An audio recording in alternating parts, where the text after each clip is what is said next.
So yun ang mga insan yari na parang nasaktan nata si Auntie Claire, mga insan. No? Basahin natin ito, mga insan.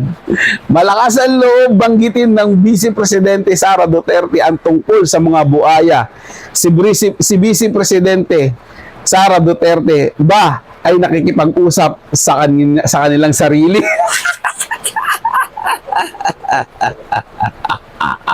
Auntie Claire, fake news ka talaga.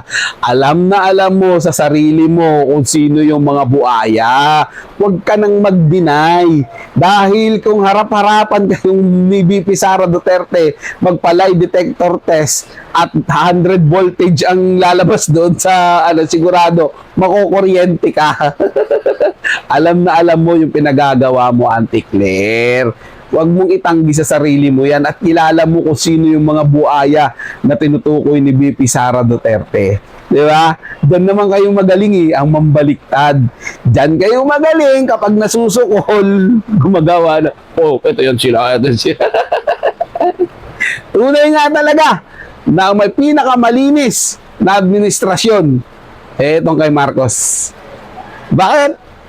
Sila daw kasi ang madalas maghugas kamay. Hindi mo, Auntie Claring.